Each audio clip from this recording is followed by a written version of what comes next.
Hey guys, how are you doing? Hope you're having a great day so far. So I'm making a video so late.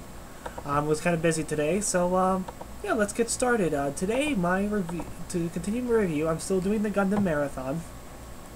And for those of you who don't know, I'm still watching F91 Victory Gundam. I'm sorry it's taking me so long to watch it. It's just I kind of took a break to watch Camelot, the TV show. So I did a review of that, so that's going to be up in a few weeks. But now I'm back on Victory Gundam and back swinging, so yeah, let's get started. Right now, this will be a review for Mobile Suit Gundam F91.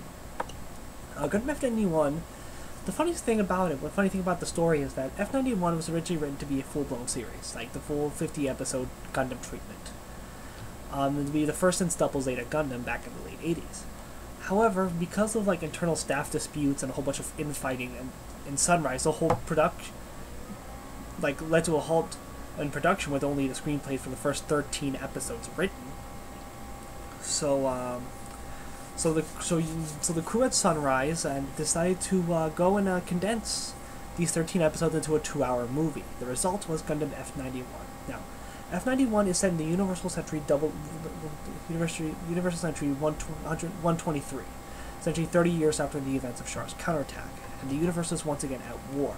The Crossbone Vanguard, which is led by the aristocratic Ronah family, have launched an attack against a weakened and complacent Earth Federation. Their ultimate goal is the near annihilation of the human race, in order to kind of weed out the undesirables of human race and, leave the selected few alive. That's their main goal in essence.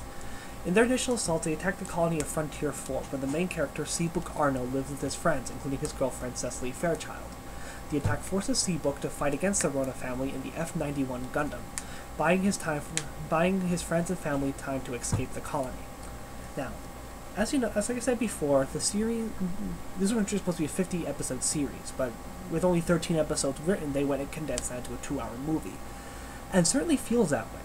It kind of it feels very, very rushed and kind of put together very haphazardly. It kind of just jumps from one point to another without any form of transition or anything. Like, you can tell they were under some serious pressure and under serious rushing, And really, another sad thing is with the story being so rushed and stuff like that is that you really don't care for any of these characters, minus Seabook and Cecily. There's really no one you could really honestly care for and say, oh, I care for these characters, I sympathize with these characters. There's none of that here. When a character dies in this movie, you feel nothing. There's no emotional shock like you expect when a character dies. No form of sympathy, It's not that, that great. The animation, to talk about the animation, the animation is pretty good. The battle sequences are really good also, the animation is really good, considering that they had the budget for a movie, so it's really good there. And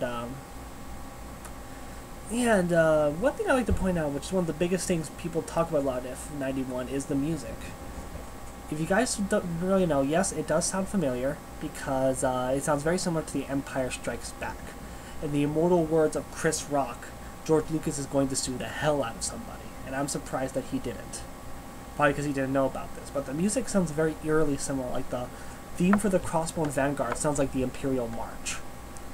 And it's very eerily similar, and it's not to the point where it can be considered copyright infringement, this is going to be a short video because I really, to be honest, there isn't really much good to say about F91.